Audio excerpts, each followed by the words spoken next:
Hello and welcome back. It is my distinct honor to introduce the cast of not just a Predator or some Predators, but the Predator, as well as the film's legendary director. Please welcome Shane Black, Jake Busey, Augusto Aguilera, Trevante Rhodes, and Thomas Jane, in mostly that order. Thank you guys so much for coming by. First things first, we have a write-up on IGN that I believe throws a little bit of shade at you for a comment you made about Thanos, and I want some clarity there. Oh, no. I love that we're like, the Predator here, but first. But what we try to stay away from is the sense of, the toxic fandom. We don't want to ruffle any feathers. So I really hope that it's okay to talk fondly about a Marvel movie that I really love. Yeah. Which is the Avengers, Infinity War. And I made a joke about the webbing going in Thanos' eye. Did you catch hell for that? That wasn't me. That was Jim Favita. Oh, Jim Favita. Where is he? He's fixing the article right now. Okay. Doesn't seem like much. No, Jim Favita. He's like, where are you at? It came out that he throws shade. Director throws shade at Marvel. I don't throw shade at them. I love Marvel. They gave me everything I got. They stir up stuff. They just want to stir up the mud, right? Right. Am I right? Stirring mud up. It's just our commenters. Sorry, You guys. just can't say anything these days. But the rest of that article that Jim wrote was all about you guys' panel, the Predator. It's very difficult for me to articulate without dropping F-bombs left and right because I'm incredibly excited about this movie. This sounds like a true proper return to form for a Predator movie. You were like, I feel like I keep just, people saw the first trailer and they were like, looks cool, it's a Predator movie. And I'm like, no, you don't get it. That's a Shane Black Predator movie with an ensemble cast that's doing stuff. And there's a bigger Predator. And I start sounding like a third grader. Yeah. Can you please tell us a little bit about this film? Basically, the differences are but a shade, and largely in the cast. It's a group of guys like in the first movie, and a woman, and oddly enough, a kid, that are all tied together in that they're sort of misfits, right? They're the least likely rather than the most likely group to go up against something as dangerous as this and save the world. So that's the idea. But it's rough, it's raw, it's scary, it's everything else, but I think there's also an organic sense of camaraderie we tried to have.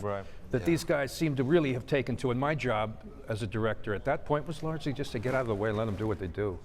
And I think the results are that you really relate to these people. And I think that's what makes it, that's what I start from character, I hire great actors, and then I let them work. What's it been like working with them? Can it be so hard? Come on, people. It was great. Shane Black is someone who is an incredible mind. You know what I mean? So to have the opportunity to get in the space with someone like that, and then to get on the same wavelength with someone like that. Wait, so the guy tells a couple of jokes. He's and got an incredible mind. He's got an incredible mind, man. Yeah, for jokes. For jokes, only for jokes. We weren't on the same wavelength, just so you know. One of the real satisfying things about this, though, especially like if you take Shane's work and you go all the way back to Lethal Weapon, which my dad was in that one, and one of the reasons that it was so great is you get these two main characters that you grow to love because you know them as humans and not just guys that say one-liners. So then when the poop hits the fan, then you feel for them and you're with them on their journey. And this gang, that same effect happens. And then there's also the great mixture of the science behind it all and what's going on with these aliens, and it's well-rounded. In the story that these are soldiers who are really good at what they do, and it was equally important that prior to this event they've forgotten that, and they have to sort of reignite in themselves, discover as they have each other's backs. And these guys, once again, Augusto auditioned one time, if I remember correctly. Wow. Just the one time, yeah. One time that dude. What did you do? That's First great. right? Please. Cabbage, greenbacks. The monologue from Hamlet, didn't you? He's got a secret. I auditioned with your lines. Oh, nice. With Williams' lines. Nice. That's cool. And you did Williams way better than I did Williams in the room. Thank you, sir. But I did it close enough where Shane was like, yeah, maybe that guy can do some acting or something like that. Cool. I have no idea really what I did in the room. I don't remember much of it. I don't remember much of this entire experience, to tell you the truth. Yeah. The whole thing has been so surreal. It feels like it's happening to somebody else. So the thing that I think really works with Predator is the camaraderie, not just relationships, but specifically people like getting along. You think like Predator, you think the disgusting crab face thing, but also like Carl Weathers and Schwarzenegger doing the bro grabs. Absolutely. And it seems like, did you guys feel like you were on a big field trip making this movie? Absolutely. Felt We like do any bro summer grabs? camp. We did some bro grabs. Did we? Is there a special new bro handshake grabbed me. for this movie? I love that we're all, a lot of what Shane did with this one is put together the right people, or sort of a whole plate, you get the full 5-course meal of people, and they're all different, and they all bring something unique to the party. Yeah. And then how they blend together, how they gel together is really, because then you get all the levels. Yeah. You're kind of hitting all the notes. You get a full. Yeah. Plus, any one of these guys could do their own movie about the Predator. Any one of these guys could fight a monster in a science fiction movie, and you'd watch the movie just to watch them. So it's like the Avengers of actors. To go back to our initial.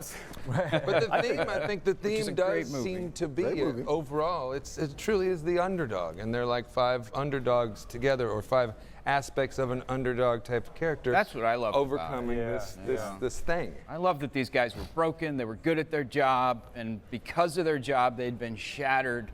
And then they have each other and they find their way back to remembering what made them good at their job and why they did what they did. And that's emotional. If you hook people emotionally, then you're done. And then you're also going to kick that thing's ass, right? Well, I mean, it's a Predator film, bro, so No, it's Without giving anything away, I will say, because it's a Predator movie, at least one of the people that you're talking to now dies. who's it gonna be? Which one? We actually don't even know. Who's it gonna be? We don't know. Haven't Right. seen oh it. man. Yeah. Shot it all very different ways. Yeah. Well, the thing I got out of the panel you guys just came from is that an emphasis on the camaraderie and the humor, and also the gore.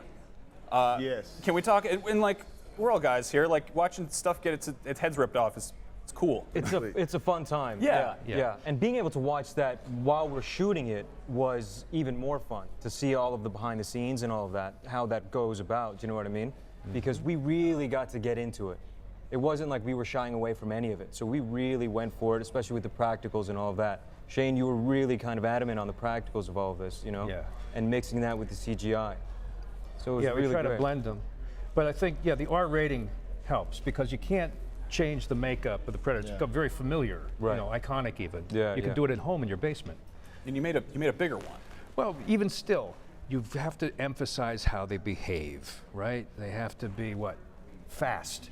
Yeah. They have to be mysterious. Stealthy. They have to strike Yeah. and then retreat. Right. They've got to be. In other words, we've got to remember what was scary about them, besides the fact that they're this face we've Right. come to know so well. Right. Yeah, Not just they're- Halloween masks, they're full punchers. their purpose and their Yeah. action and what it is that they do, which is great because it is pointed out in the film, and Olivia's character has a great reference to it, and I like it when a film is sort of self-effacing in a certain way, and This is a movie that looks like Yeah. it knows what it's doing. Like, I mean, it's I don't know. I'm glad the movie did. I mean, most importantly, it looks fun. I think that there's Yeah. It is. I don't know what people expect from a Predator movie. It's about a bunch of degenerates in the woods trying to kick this thing's ass and probably saying some swear words in the middle. It's an audience film. It's Yeah. a film you Yeah. want to see with an audience Yeah, in yeah, the yeah. theater and get that communal, the humor and the violence. It's Yeah. that communal thing that happens in the dark. That's why we go to the theater, and that's what this thing delivers. The thing's an epic. You want to see epics in the theater. With You don't want to see an people. epic in your phone, you know what I mean? No, you go see it in the theater and you get it on your phone later when you're bored. You're like, I want to see that part. with the Right, head exactly. of the- Exactly. Yeah, But yeah. that's the other thing I would say, is that despite the fact there's some violence in the film, I think it's a film you grab a girl and you take a date to this thing. 100%. Yeah, it's entertaining. Yeah. Yeah. Well, you take the right The girl to humor. this thing, right? If you're going to take a girl and she's like, no, I don't want to go see that, Get rid of her. Get a new girl. Interests are important in a healthy relationship. Now, I got to ask, at the end of Predator 2, a xenomorph head popped up, and now cinematic universes are just everything.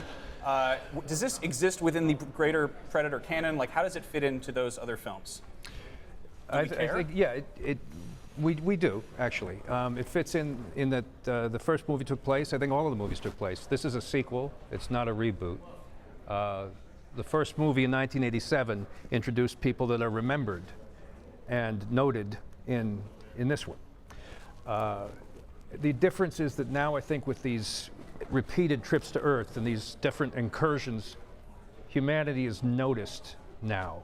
They have seen, and they get it, they're watching. So they're waiting for the next, and that's what this is, this story of an incursion, a watch the skies kind of movie, and we got to figure out why are they here, what's going on? So, And the military wants their toys, right? Yeah, I mean, We want what they have, you know. We want all their great toys.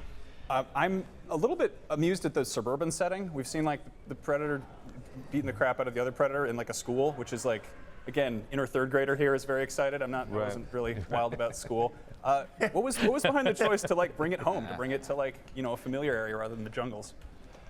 well, it's just, for some reason we wanted to do, for me it was always the southern United States for some reason, you know, and there's plenty of, you don't have to go to the jungle of Costa Rica. You can find plenty of swamp if you're in, you know, northern Florida, Georgia, Louisiana. You can find a lot of muddy ground. Yeah, we did. We found a lot of muddy ground. Really did. And they thrive in a hot house environment. So it's hot. Yeah. It's sweltering. The predators like that for some reason. They like that hot weather. So global warming, They're on vacation. they're starting to love it here. Yeah. Maybe they even started it. I was just in Atlanta, and it's woo! Talk about hot. They're wearing fishnets and God. sandals. They're on vacation. But they've also conquered interstellar space. There you go. Yes, they wear tribal outfits and they carry spears, but somehow they built a ship. So there's also a science faction on Predator, Right. Yeah, and the exactly. potential for intimacy and conflict among the various classes or strata or factions of Predators. So all of those things are addressed. Hell yeah. Hell yeah. Gentlemen, thank you so much for coming by. The Predator is in theaters September 14th, or is it? Nobody knows for sure because the Predator is sometimes invisible. We have to take a quick break. When we get back, we're talking to the stars of The Nun. Lots more Comic-Con coming up. Stay in your seats or you'll be in trouble.